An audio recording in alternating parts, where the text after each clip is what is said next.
Sunday school joke చెప్పాలనుకుంటున్నాను నేను.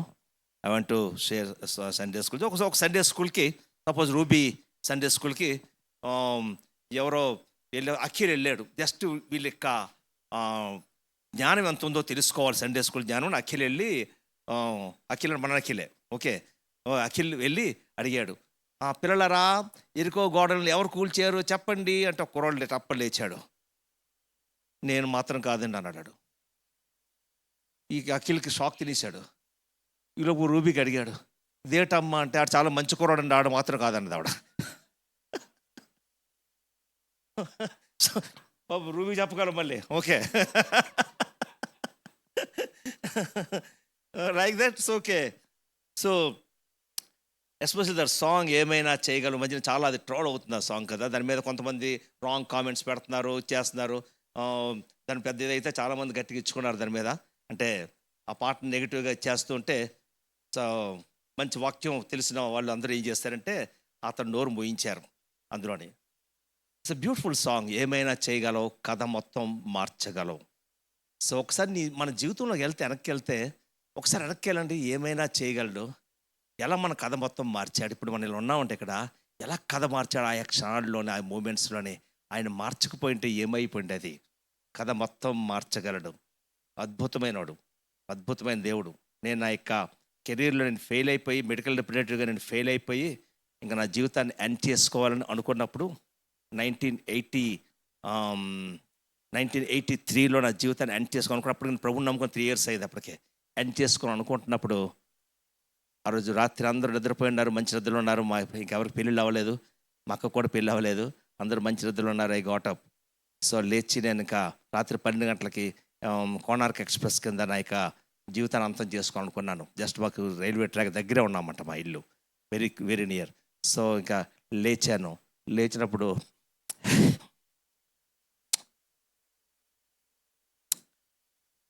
Door దగ్గరికి వెళ్తున్నాను.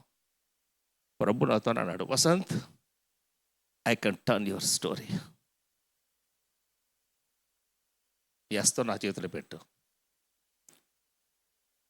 సో ఆ రోజు అర్ధరాత్రి 12 గంటలకు అందరు నిద్రలో ఉన్నారు, ఎవ్వరూ లేచినారు. ఆ రాత్రి ఇక చేస్తాం ఆయన చేతులు పెట్టినప్పుడు ఏదైనా చేయగలడు. Sorry,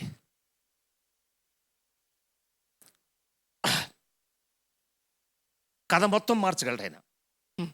anybody can. He can make nobody as somebody. That's the God we're serving. That's my story, that's my message also now. ఏమైనా చేయగలడు, కథ మొత్తం మార్చగలడు. ఈ మధ్య నేను దావీదు జీవితాన్ని ఎక్కువ నేను స్టడీ చేస్తున్నాను. సో స్టడీ చేస్తుంటే దేవుడు చాలా చక్కగా నాతో అనేక విషయాలు నాతో మాట్లాడుతూ వచ్చాడు, అనేక విషయాలతో. ఈరోజు నా మెసేజ్ నేను పెట్టుకున్న థీమ్ ఏంటంటే David a man of passion and destiny. David a man of passion and destiny. Daveedu man of passion, వాంచగలవాడు. And he has a destiny. ఆయనకు ఒక గురి, ఒక గమ్యము ఉన్నవాడైన man of passion and destiny, right. మామూలుగా మనం చూస్తే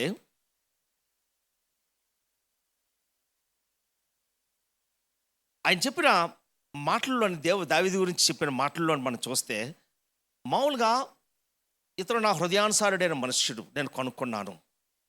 I have found a man after my own heart.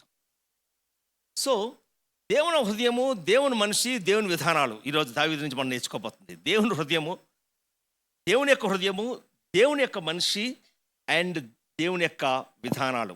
సర్ఫేస్గా మనం చూస్తే అసలు దావీదుని ఎంచుకోవడానికి ఎలాంటి ఇంప్రెషన్, అంటే దేవుడు ఇంప్రెస్ అయిపోవడానికి అంత గొప్పతనం ఏం లేదు. మామూలుగా అయితే మామూలుగా చూస్తే nothing cause him to say wow this is my man అని చెప్పడం ఏమి లేదు అసలు చెప్పాలంటే. మామూలుగా అయితే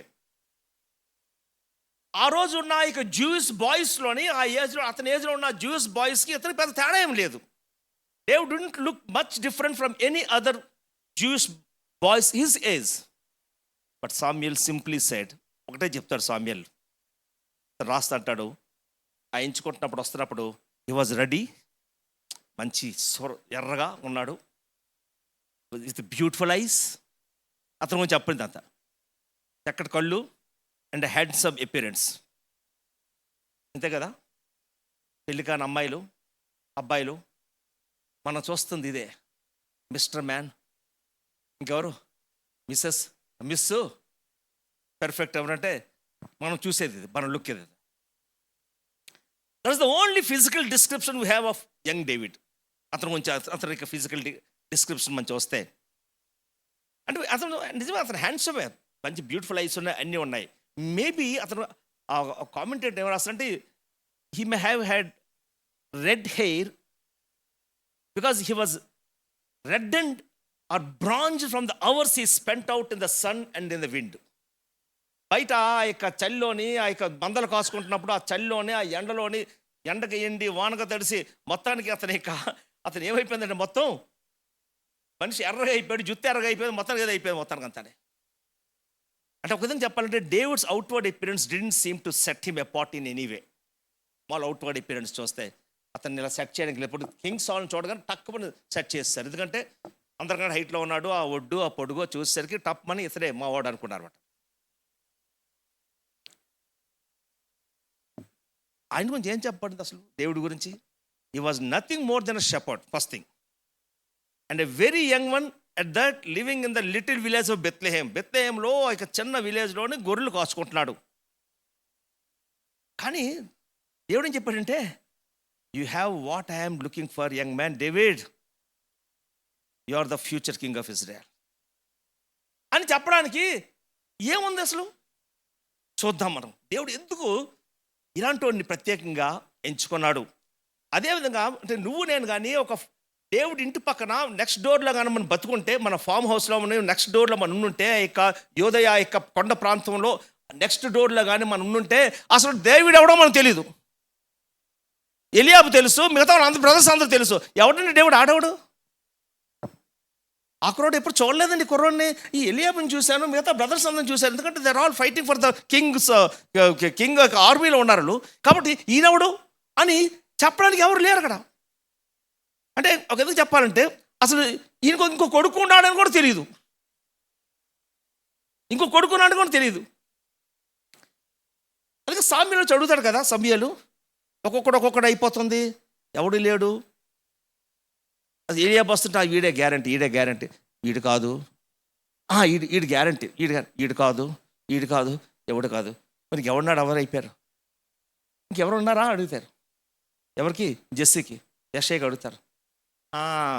ఇలాగ జస్ట్ బహుశా నువ్వు నేను ఆ ప్లేస్లో ఉంటే ఉన్నాడు కానీ వాడు గొర్రెలు కాచుకుంటున్నాడు అక్కడ, ఆ ఫీల్డ్లో ఉన్నాడు, గొర్రెలు కాచుకుంటున్నాడు. అంటే ఒక విధంగా చెప్పాలంటే అసలు తండ్రి కూడా వాడిని తొప్పలో తోసాడు బట్ట. మనం కొంతమంది తొప్పల్లో తోసేస్తాం. ఎందుకంటే మనకి ఎలా కనబడాలంటే వాడు ఒక లెవెల్ కనబడాలి, లీడర్ అంటే ఒక కింగ్ అంటే మనకు ఒక బ్రహ్మాండం కనబడాలి. ఇప్పుడు మామూలుగా మనం చూస్తే అసలు యాక్చువల్గా మనం రాజకీయాలుగా చూసినప్పుడు ఎవడైతే గట్టిగా మాట్లాడుతుంటాడో వాడే స్లోగా మాట్లాడి మన్మోహన్ సింగ్ లాంటి మనకు అవసరం లేదు అనిపిస్తుంటుంది మనకి. ఎందుకంటే పాప ఆయన స్లోగా మాట్లాడతాడు అంత ఆయన కాదు. But the character I'm talking అంటే చెప్పాలంటే ఇతను అసలు ఇతని బ్యాక్గ్రౌండ్ హిస్టరీ బాగుంది అంతా చూస్తే అసలు ఎవరు కూడా ఇతను ఉన్నాడని కూడా తెలియదు. అందుకే ఫ్రెడరిక్ ఓవెన్ అనే ఒక writer Abraham to the middle east crisis బుక్లో రాస్తాడు. Abraham to the middle east crisis ఏం రాస్తాడంటే చాలా బ్యూటిఫుల్గా రాస్తాడు. అంటే అసలు దావీదు ఎలాంటి ఏజ్లో పెరిగాడు అనేది ఆయన 40 సంవత్సరాల హిస్టరీ రాస్తూ వచ్చాడు. అందులోని ఏమన్నాడంటే అందులోని ఆ టైంలోని పర్ఫెక్ట్గా ఆయన ఒక సెంటెన్స్తో ఆయన చేశాడు. దావీదు పెరిగిన యొక్క చరిత్రలో లేకపోతే ఆ యొక్క దినాల్లోని the people were a long drift from God అని ఆయన చేస్తారు. ప్రజలు దేవుడి నుంచి చాలా దూరంగా వెళ్ళిపోయారు. They're long drift from God, దూరంగా వెళ్ళిపోయారు అని రాస్తూ అంటాడు. That was the world into which David was born. ఎలాగంటే Eli the high priest and his wicked sons were gone. Eli తన యొక్క దుష్టులైన తన కుమారులు పోయారు వాళ్ళు. His God chosen successor Samuel the last of the judges was an old man. Samuyelu చూస్తే దేవుడు ఎంచుకున్న సమూయేలు ఓల్డ్ అయిపోయాడు. The people had heard all the stories about the days when Israel was a great nation and about the years when Samuel was at the zenith of his career, when he subdued the Philistines and judged the land wisely and well. ప్రజలు అంటే అప్పటికే ప్రజలకు చాలా మంది తెలియలేదు. ఎందుకంటే సమూయేలు ఎంత బ్యూటిఫుల్గా ప్రజలను జడ్జ్ చేసేవాడు, చాలా ఆల్మోస్ట్ సమూయేలు ఒక అద్భుతమైన కెరీర్ అంతా కూడా తెలియదు ఎవరికి అంటే. But most of them knew nothing of that personally. చాలా మంది తెలియదు అది అప్పటికే. అది they knew only that Samuel was an aged man. Daveedu వచ్చేసరికి చెప్తున్నాను, దావీదు ఏజ్కి వచ్చేసరికి వాళ్ళకి ఏం తెలుసు, they knew only that Samuel was an aged man and that he appointed his sons to judge Israel and what a mistake that was. Samuyelu ముసలోడు అయిపోయినాడు, అతడు తన కుమారుల్ని జడ్జెస్గా అపాయింట్ చేశాడు. That's the blunder he did. Because కుమారులు దేవుని నుంచి దూరంగా ఉన్నారు వాళ్ళు. మొదటి సమూయేలు 8వ అధ్యాయం 1-3 చదువుతాం ఒకసారి ఐశ్వర్య. మత్తయి అంటున్నాను. మొదటి సమూయేలు 8వ అధ్యాయం 1-3. ఈ వాంట్ దట్ మైక్ ఇక్కడ తీసుకోము, ఇక్కడే ఉంది మైక్, ఇక్కడ ఉంది, తీసుకొని గట్టిగా దాన్ని చదువు. అంటే ఎందుకు నేను చెప్తానంటే, దావీదుని నేను మీ ముందు తీసుకొని రాకముందు బ్యాక్గ్రౌండ్ చెప్తున్నామంట. అతను ఏ ఏజ్లో ఎదిగాడు, ఎలాంటి పరిస్థితులు ఆయన ఎదిగాడు. రైట్. సమూయేలు వృద్ధుడైనప్పుడు తన కుమారులను ఇశ్రాయేలీయుల మీద న్యాయాధిపతులుగా నియమించెను. అతని జ్యేష్ఠ కుమారుని పేరు యోవేలు, రెండవ వాని పేరు అబియా. వీరు బెయేర్షెబాలో న్యాయాధిపతులుగా ఉండిరి. అతని కుమారులు అతని ప్రవర్తనను అనుసరింపక ధనాపేక్షలై లంచములు పుచ్చుకొని న్యాయమును త్రిప్పివేయగా, ఇశ్రాయేలీయుల పెద్దలందరూ కూడి రామాలో సమూయేలు నొద్దకు వచ్చి, చిత్తగించుము, నీవు వృద్ధుడవు, నీ కుమారులు నీ ప్రవర్తన వంటి ప్రవర్తన గలవారు కారు గనుక సకల జనుల మర్యాద చెప్పున మాకు ఒక రాజును నియమింపుము, అతడు మాకు న్యాయము తీర్చునని అతనితో అనిరి. చాలమ్మా. ఒక విధంగా ప్రజలందరూ వెక్స్ అయిపోయి ఉన్నారు. ఎందుకంటే అక్కడ న్యాయాధిపతిలో సమూయేలు కుమారులు అన్యాయంగా లంచాలు తీసుకుంటూ న్యాయాన్ని తిప్పడిశారు వాళ్ళు. డిజల్యూజన్ అంటాం, పీపుల్ వర్ డిజల్యూజన్. కాబట్టి ఇప్పుడు దీనికి ఏమో మనం చేయాలి అని చెప్పి రామాలో ఒక మీటింగ్ పెట్టుకున్నారు పెద్దలందరూ కూడా, కమిటీ మీటింగ్. ఆ మీటింగ్లోని ఆ సమిట్ మీటింగ్లోని వాళ్ళు తీసుకున్న నిర్ణయం ఏంటంటే, మనము సమూయేలుతో మాట్లాడాలి, ఎందుకంటే మనకి ఇమీడియట్గా మనకి రాజు కావాలి అని చెప్పి వాళ్ళు ఏం చెప్తారంటే 3 రీజన్స్ చెప్తారు ఎందుకు వాళ్ళకి రాజు కావాలో. That's 3 reasons. ఫస్ట్ థింగ్ ఏం చెప్పారంటే, 1వ అధ్యాయం 1 సమూయేలు 8:5 చదవమ్మా. 8:5 1 సమూయేలు 8వ అధ్యాయం 5వ వచనం. చిత్తగించుము, నీవు వృద్ధుడవు. ఫస్ట్ ఏం చెప్పారంటే, బాబు నువ్వు ముసలోడు అయిపోయావు. ఫస్ట్ రీజన్ ఎందుకు బాబు రాజు కావాలో. సెకండ్ రీజన్, నీ కుమారులు నీ ప్రవర్తన వంటి ప్రవర్తన కలవారు కారు.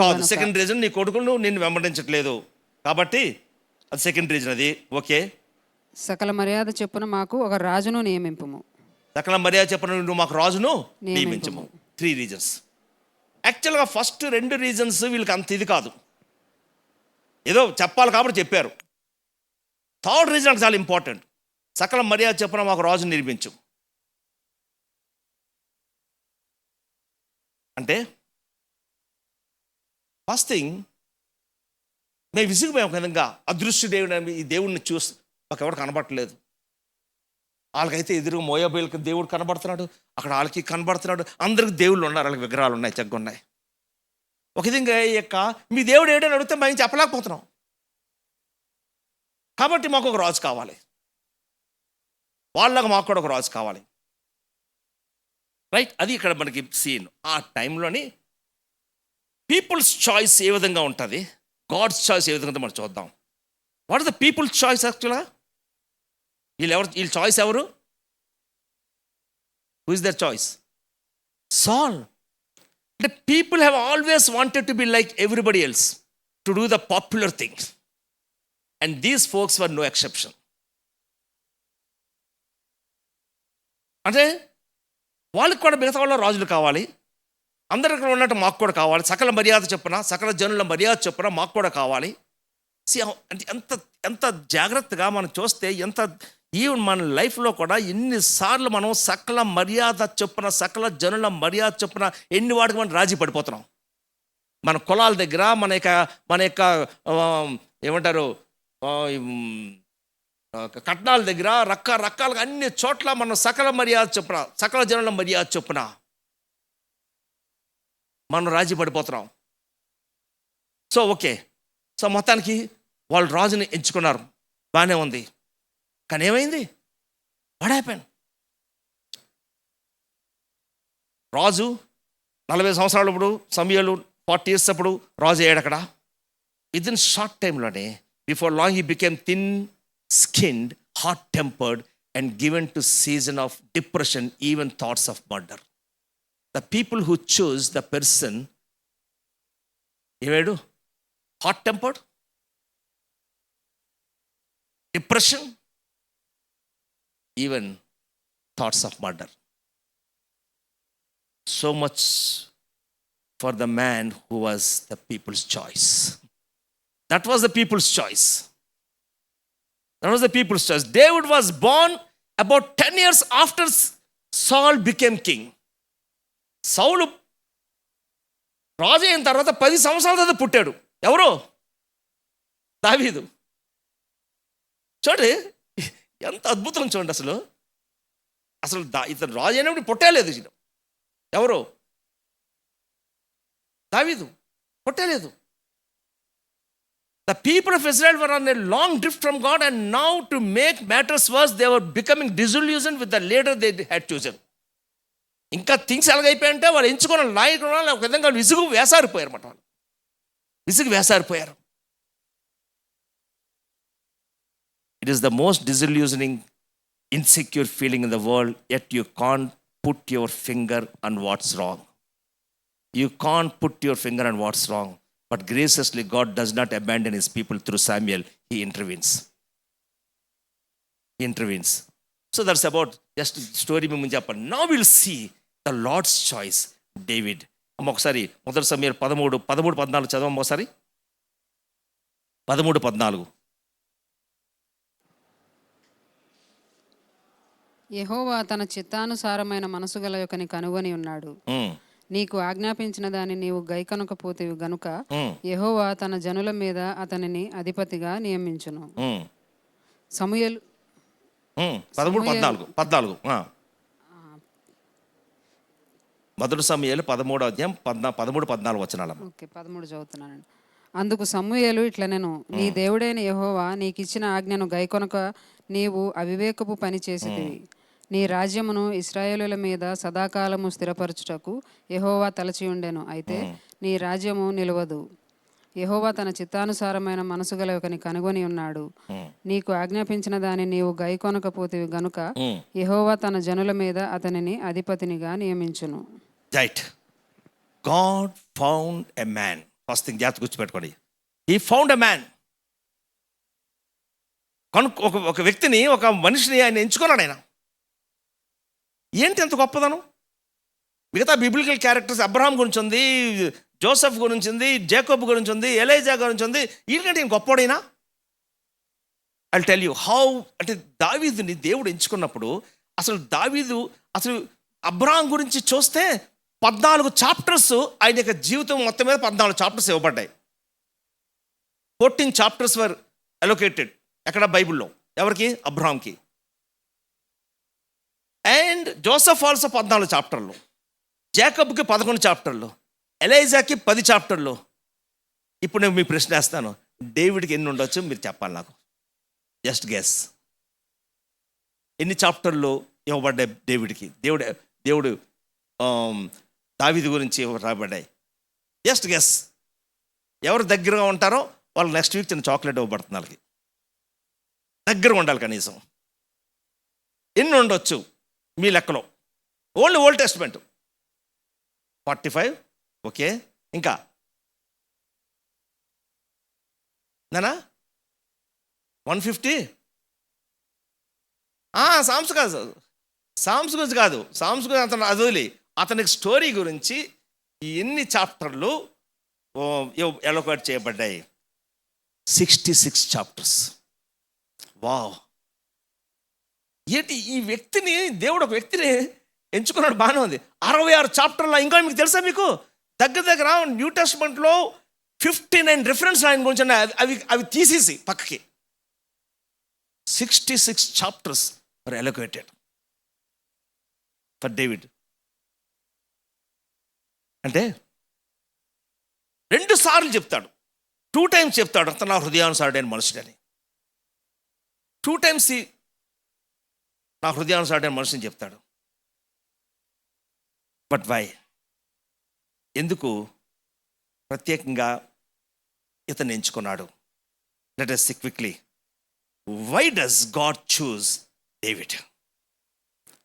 దానికి ముందుగా మనం 1 కొరింథీ 11వ అధ్యాయంలోని అపోస్తలుడైన పౌలు ఏ విధంగా చూజ్ చేసుకుంటాడో దేవుడు వర్ణిస్తాడు అక్కడ. అపోస్తలుడైన పౌలు 1వ అధ్యాయంలోని మనకు వర్ణిస్తాడు. జస్ట్ తీసి ఉంచండి దాన్ని. 1వ అధ్యాయం నేను తీసి చెప్తాను, అక్కడ చదవండి. 1 కొరింథియన్స్లోనే అక్కడ చూస్తే అక్కడ అపోస్తలుడైన పౌలు రాస్తూ అంటాడు, the context here has to do with way different people viewed epistle Paul. అపోస్తలుడైన పౌలుని డిఫరెంట్ పీపుల్ డిఫరెంట్ వ్యూస్లో చూస్తున్నారు. 1 కొరింథీలో మనకు కనబడుతుంది. ఆ చూసిన వాళ్ళని జ్యూస్ పీపుల్ ఉన్నారు, ఆ చూసిన వాళ్ళని గ్రీక్స్ ఉన్నారు. సో ఎలా చూస్తారంటే అపోస్తలుడైన పౌల్ని, some readers of Paul's letter were Jews and they were looking for a miracle, for a sign that proved this man was from God. నువ్వు దేవుడి నుంచి వచ్చినాడు అన్ని, అయితే మాకు కావాలి అంటే సైన్ కావాలి, ఒక మిరకల్ కావాలి, అప్పుడే నువ్వు నమ్ముతావు అని వాళ్ళు చూస్తున్నారు. గ్రీక్స్ అలా చూస్తారంటే they looking only at surface impressions, పైన ఇంప్రెషన్స్ చూస్తారు వాళ్ళు. అంటే ఏంటి? వన్స్ ఇన్నర్ లైఫ్ వాళ్ళకి చాలా ఏం అవసరం లేదు, పెద్ద అంత అవసరం లేదు వాళ్ళకి. The Greeks the day were influenced by brains and beauty. ఆ కాంటెక్స్ట్లో అపోస్తలుడైన పౌలు రాస్తున్నాడు, how God chooses a person, a man after his own heart అనేది అక్కడ చాలా బ్యూటిఫుల్గా చెప్తాడు. In the light of this, then Paul whole thrust in the first chapter of his first letter to the believers of Corinth was, ఏం చెప్తున్నాడు తెలుసా? I'm not coming to you with brilliance, నేను జ్ఞానంతో రావట్లేదు, ఆర్ హ్యూమన్ విజ్డమ్, మనుషు జ్ఞానంతో రావట్లేదు. I'm certainly not coming to you with any kind of impressionable physique. నా ఫిజిక్ ఏముందంటే, అపోస్తలుడైన పౌలు యొక్క ఫిజిక్ ఏం చెప్పంటారా? పొట్టోడు, ఫస్ట్ థింగ్. దొడ్డికాలు, ఎలా నడుస్తాడు, దొడ్డికాలు. కామెంటేటర్స్ ఇచ్చిన డిస్క్రిప్షన్ అతని గురించి, దొడ్డికాలు. ఈ 2 ఐబ్రోస్ కలిసి ఉంటాయి, చాలా ఫన్నీగా ఉంటుంది చూడ్డానికి కదా. అది 2 ఐబ్రోస్ కలిసి ఉంటే పట్టబుర్ర. ఇది ఆయన పాల్ అంటున్నాడు ఇక్కడ, instead I come in the power of God and there is a good reason for that. Note carefully what Paul put it. Paul ఏం చెప్పాడు చూడండి, చదువుదాం ఒకసారి. 1 కొరింథీ 1వ అధ్యాయము 26 నుంచి 29 చదవం ఒకసారి. సహోదరులారా, మిమ్మల్ని పిలిచిన పిలుపును చూడుడి. మీలో లోకరీతిని జ్ఞానులైనను ఘనులైనను గొప్ప వంశము వారైనను అనేకులు పిలువబడలేదు గాని, ఏ శరీరియు దేవుని ఎదుట అతిశయింపకుండునట్లు జ్ఞానులను సిగ్గుపరచుటకు లోకములో నుండు వెర్రి వారిని దేవుడు ఏర్పరచుకొని ఉన్నాడు. బలవంతులైన వారిని సిగ్గుపరచుటకు లోకములో బలహీనులైన వారిని దేవుడు ఏర్పరచుకొని ఉన్నాడు. ఎన్నికైన వారిని వ్యర్థము చేయుటకు లోకములో నీచులైన వారిని, తృణీకరింపబడిన వారిని, ఎన్నిక లేని వారిని దేవుడు ఏర్పరచుకొని ఉన్నాడు. అయితే ఆయన మూలముగా మీరు క్రీస్తు యేసునందున్నారు. అతిశయించువాడు ప్రభువునందే అతిశయింపవలెను అని వ్రాయబడినది నెరవేరునట్లు దేవుని మూలముగా ఆయన మనకు జ్ఞానమును, నీతియు, పరిశుద్ధతయు, విమోచనమునాయను. రైట్ అమ్మా, చాలు. దీన్నే ఈ వాక్య భాగాన్నే న్యూ బర్క్లే విజన్ వెర్షన్ ఎలా ఉంటుందంటే, న్యూ బర్క్లే వెర్షన్ ఏం చెప్పాడంటే ఎంత బ్యూటిఫుల్ చెప్పాడు, చదువుతానండి. 2 verses, లాస్ట్ 28-29 verses ఎంత బ్యూటిఫుల్ చెప్పాడంటే, God also has chosen the world's insignificant and despised people and nobodies in order to bring to nothing those who amount to something, so that nobody may boast in the presence of God. Insignificant, despised people. తొప్పల్లో తోస్తారు దావీదుని, వాళ్ళ నాన్న మొత్తం అందరూ తోస్తారు. గొర్రెలు కాసుకోవడమే నీ బతుకు, అక్కడే నీది, అంతకన్నా నువ్వు రాలేవు నువ్వు. సో పాల్ని వీళ్ళు క్వశ్చన్ చేస్తుంటే చెప్తున్నాడు అనమాట, నేను ఇన్సిగ్నిఫికెంట్, నేను పాపుల్లో నేను ప్రధానుండి. ఒక్కొక్కటి చెప్పుకుంటూ వస్తాడు పౌలు. తన యొక్క స్పిరిచువల్ ఎక్స్పీరియన్స్ చెప్తూ వస్తూ చక్కగా అంటే లాస్ట్కి వచ్చేసరికి ఇంకా ఆయన ఫ్యాగ్ ఎండ్ ఆఫ్ ది ఇయర్స్లో ఏమంటాడంటే లాస్ట్ స్టేట్మెంట్ ఏమంటాడంటే నేను పాపుల్లో ప్రధానుణ్ణి. ఆహా, ఏమి మెచ్యూరిటీ అండి అది.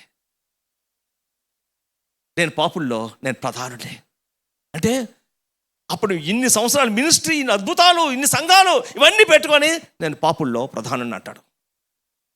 ఆ పాలు అంటాడనమాట, నేను నా దగ్గర అంత ఫిజిక్ లేదు నా దగ్గర, కానీ దేవుని యొక్క శక్తి నేను వచ్చాను నేను. That's what God is looking for. Paul says ఏమంటే లుక్ అరౌండ్ కొరింథియన్స్ చూడండి, you won't find many impressive people here. Why? So that no one can boast before God. ఎందుకు ఇంప్రెసివ్ పీపుల్ నీకు అక్కర్లేదు, ఎవడు కూడా దేవుని ఎదుట అతిశయించడానికి వీల్లేదు. That's a principle we tend to forget because many of us are still a lot like the Greeks. Christian మన యొక్క సర్కిల్స్లో మనకి గ్రీక్ మైండ్ ఉంది. ఆ స్పీకర్ ఎలా ఉండాలి అలా ఉండాలి, ఆ గ్రీక్ మైండ్ ఉంది మనకి. ఫేస్బుక్లోని 1వ తారీఖు నుంచి 30వ తారీఖు వరకు ఎంత ఫిల్ అయినాడు ఆయన ప్రోగ్రామ్స్. ఎస్ అన్నా, నేను బలంగా వాడుకుంటాడన్న దేవుడు. When we look for people to admire, when we choose our role models, our heroes, we are often swayed or impressed by things that are cause for boasting. We want the people, beautiful people, the brilliant people, the successful people. We want the best and the brightest. ప్రజలు ఎంచుకొని వచ్చినప్పటికీ మనకి ఏం కావాలి? మనకి impressive ఉండాలి, వాళ్ళు బ్రిలియంట్గా ఉండాలి, బెస్ట్ పీపుల్ కావాలి, మనకి సక్సెస్ఫుల్ పీపుల్ కావాలి. We're terribly enamoured of the surface. The superficial impresses us much more than we would like to admit. We even elect a president, for example, American president ఎంచుకున్నప్పుడు ఎంత ఎలక్వెన్స్ ఉందో ఆ యొక్క TV ప్రోగ్రాంలోని, ఆ డిబేట్లోని వాడే ఇంప్రెస్ చేయగలడు కదా. ఈవెన్ ఫర్ అమెరికన్ ప్రెసిడెంట్ ఎంచేసినప్పుడు ఆ టీవీ ప్రోగ్రాంలో ఎంత వాడు ఎలక్వెన్సీ ఉంది అపోజిట్ వాడుతోని. But God says that's not the way I make my choices అంటాడు ఇక్కడ. బాబు, నా విధానం ఇది కాదు. I choose the nobodies and turn them into somebodies. Hallelujah. This is the God. He choose the nobody to turn into somebody. If you're feeling that feeling, ఆ ఫీలింగ్లో ఉంటే నేను నోబడీ, నాకు అంత సీన్ లేదు అనుకుంటే, God can turn that nobody into somebody. And that in nutshell in the story of the life of David. Okay, now quickly we'll go through the 3 priorities for God to appoint servant leaders. దావీదుని appoint చేసుకోవడానికి 3 priorities దేవుడు చూశాడు. First thing, దావీదులో the 3 priorities. When God scans the earth for potential leaders, he is not on a search for angels in the flesh. దేవుడు potential leaders గురించి ఆయన వెతుకుతున్నప్పుడు శరీరంలో ఉన్న దేవదూతలను చూడలేదైనా. He certainly not look for perfect people. No, since there are none. ఎవరు కూడా మనం అందరూ పాపం చేసాం. He searching for men and women like you and me, mere people made up of flesh. నిన్ను నన్ను చూస్తున్నాడు ఆయన. శరీరం రక్త మాంసాలతో సృష్టించబడిన నిన్ను నన్ను ఆయన చూస్తున్నాడు. కానీ ఆయన దావీదులోనే 3 విషయాల్ని ఆయన స్కాన్ చేశాడు అనమాట. ఆయన నోబడి, ఎవడు చూడలేదు, వాళ్ళ నాన్న చూడలేదు, ఎవడు చూడలేదు, ఇంటి పక్కోడుగా తెలియదండి ఎవడో ఈడో కొడుకున్నాడని. But God saw 3 things in David. Let us see quickly. అది మనం దాన్ని ఇంట్రాస్పెక్ట్ చేసుకోవడానికి సహాయం పడుతుంది మనకి. First thing what he saw in David was spirituality. ఆత్మీయత. ఇక్కడ చూడండి, ఇక్కడ ద ఫస్ట్ క్వాలిటీ దేవుడు చూసి spirituality. The Lord has sought out a man after his own heart. What does it mean అండి? నా హృదయానుసారుడైన మనుష్యుడు. What does it mean? ఏంటది? It's nothing but man of God చెప్తాడు, it means that you are a person whose life is in harmony with the Lord. Is in harmony with the lord. దేవునితో నీ యొక్క జీవితము హార్మోనియస్గా వెళుతూ ఉంటుంది. What is important to him is important to you. ఏంటి నా హృదయానుసారమైన మనసు అంటే, నా ప్రభువుకి ఏది ఇంపార్టెంటో అది నాకు important. First thing. Second thing, what burdens him burdens you. నా ప్రభువుకి ఏదైతే బర్డెన్ చేస్తుందో అదే నాకు కూడా బర్డెన్ చేయాలి. When he says go to the right, you go to the right. When he says stop that in your life, you stop it. ఆగంటే అయిపోవాలి. When he says, this is wrong, I want you to change, you come to the terms with it because you have a heart for God. Friends, that's the bottom line of biblical Christianity. That's the bottom line of biblical Christianity. Spirituality యొక్క bottom line అంటే దేవుని హృదయం కలిగి ఉండడం, దేవుడు ఏం చేస్తా చేయడం.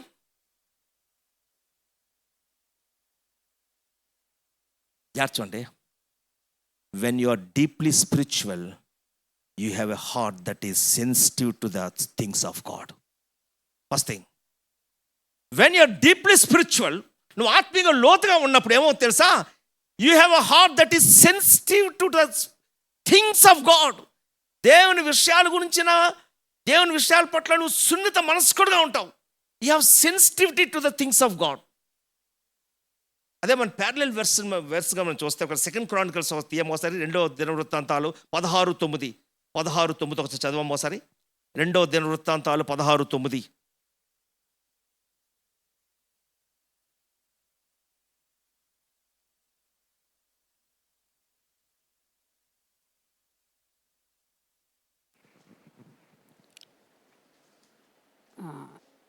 తన ఎడల యథార్థ హృదయం గల వారిని బలపరచుటకై యెహోవా కనుదృష్టి లోకమందంతటా సంచారం చేయుచున్నది. ఈ విషయమందు నీవు మతి తప్పి ప్రవర్తించితివి గనుక ఇది మొదలుకొని నీకు యుద్ధములే కలుగును.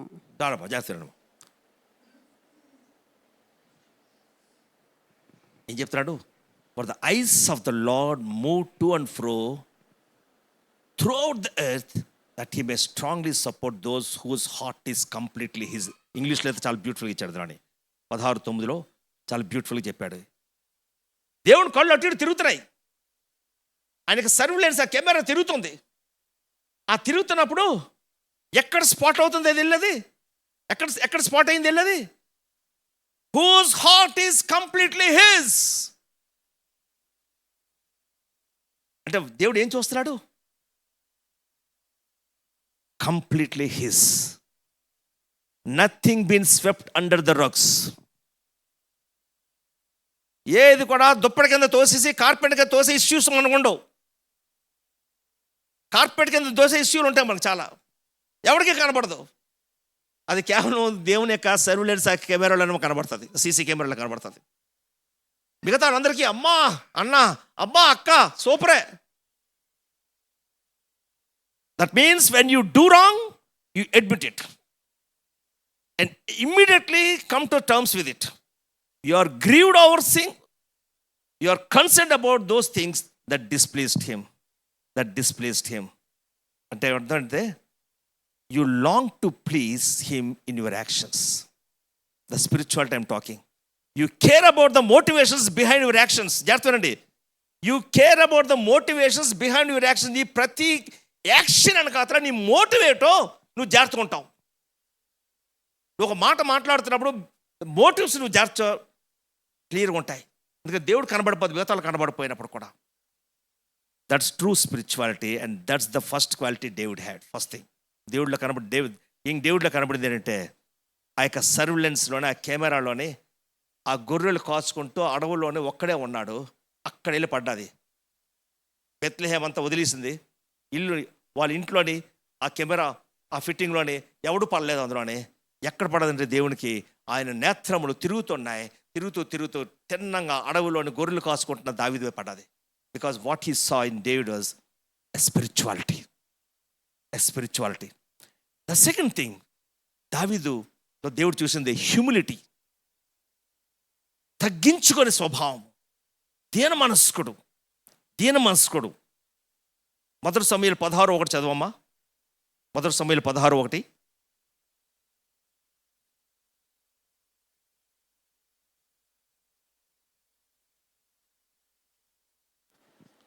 అంతటా యెహోవా సమూయేలుతో ఇలాగు సెలవిచ్చెను, ఉమ్, ఇశ్రాయేలుల మీద రాజుగా ఉండకుండా నేను విసర్జించిన సౌలును గూర్చి నీవెంతకాలము దుఃఖింతువు? ఉమ్, నీ కొమ్మును తైలముతో నింపుము. ఉమ్, బెత్లెహేమీయుడైన యెషై యొద్దకు నిన్ను పంపుచున్నాను. ఉమ్, అతని కుమారులలో ఒకనిని నేను రాజుగా నియమించుదును. ఉమ్, సమూయేలు, నేనెట్లు వెళ్ళుదును? ఉమ్, నేను వెళ్ళిన సంగతి సౌలు వినిన ఎడల అతడు నన్ను చంపుననగా, ఉమ్, యెహోవా, నీవు ఒక పెయ్యను తీసుకొని పోయి యెహోవాకు బలి పశువును వధించుటకై వచ్చి తినని చెప్పి ఉమ్, యెషయిని బలి అర్పణమునకు పిలువుము. ఉమ్. అప్పుడు నీవు చేయవలసిన దానిని నీకు తెలియజేతును. రైట్. అంటే సమ్టైమ్స్ కోర్స్ సమయలు యాక్చువల్ తన భయం తనకు ఉంది. ఇది సౌలు తెలిస్తే ఇంకోటి వచ్చేసాడు, ఇంకో కింగ్ రెడీగా ఉన్నా అంటే ఏం చేస్తారు? నన్ను చంపేస్తాడు. కానీ దేవుడు జ్ఞానం ఉపయోగిస్తాడండి. కొన్నిసార్లు మనకు ఆ యొక్క వేచన మనకు చాలా అవసరం. మనకు అది, అరే బాబు నువ్వేమీ అనౌన్స్ చేయొద్దు, ఎస్ఐ ఇంటికి వెళ్తున్నాను హౌస్ విజిటింగ్కి, దేనికి? చిన్న బలి అర్పణ అర్పించడానికి అని చెప్పు, అంతే.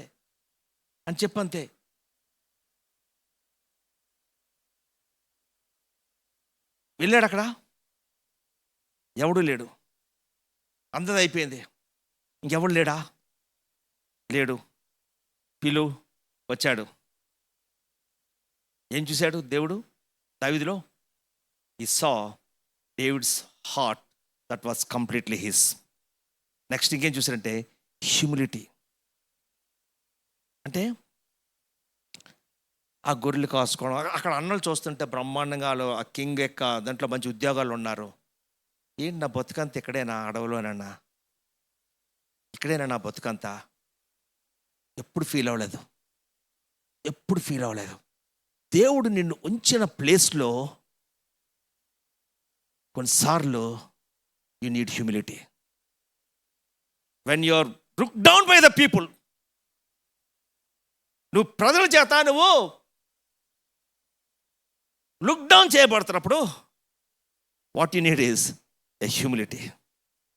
God said that's man, that's the man, that's my man అంటున్నాడు దేవుడు అక్కడ. ఇప్పుడు దావీదు వస్తుంటే that's my man. The boy was faithfully keeping his father's sheep. God saw humility. He saw a servant's heart. If you want further confirmation of this, ఇంకా నీకు confirmation కావాలా? ఒకసారి కీర్తనలో 78:70 చదవమ్మా. ఎంత బ్యూటిఫుల్గా అక్కడ చెప్తాడు. 78:70 కీర్తనలో 78:70.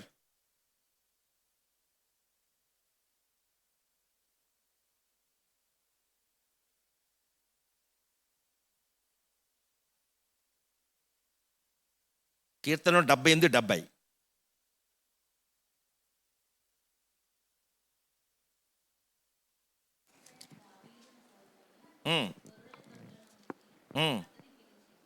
గొర్రెల దొడ్లు నుండి అతనిని పిలిచాను. He also chose David his servant and took him from the sheepfolds. చూడండి నెక్స్ట్, అతను తన దాసుడైన దావీదును కొను. You can see the humility. Next ఇంకొక కీర్తన 89:20 చదవమ్మా. కీర్తన 89:20.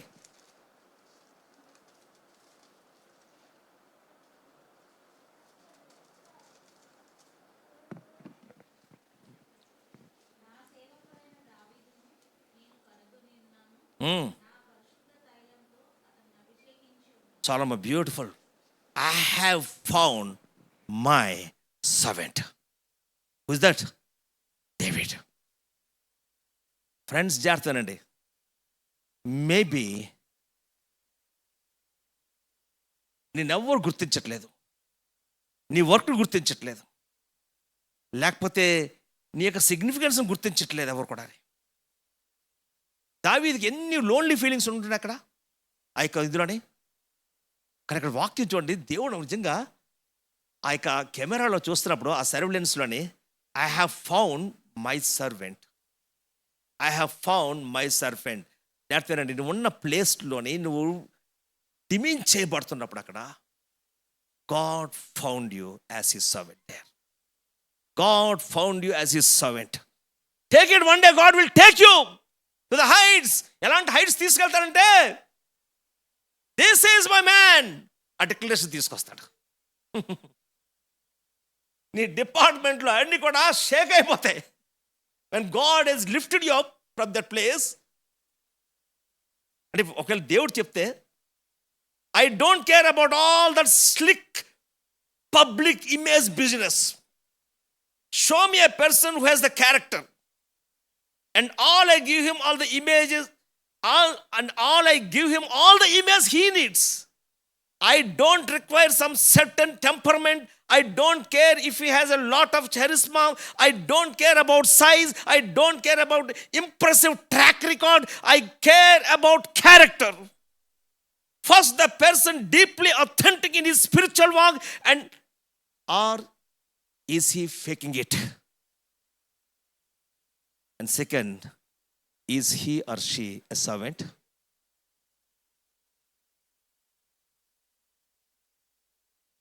When you have a servant's heart, you are humble, first thing. You do as you are told. You don't rebel. That's what I mean. You don't rebel. You respect those in charge. You serve faithfully and quietly. That's David. God looked at David out in the fields and the foothills surrounding Bethlehem, keeping his father's sheep, faithfully doing his father's bidding, and God passed his approval on this lad. ఇంకోటి మనం చూడాలంటే, ఒక servant ఎప్పుడు కూడా, he doesn't care who gets the glory.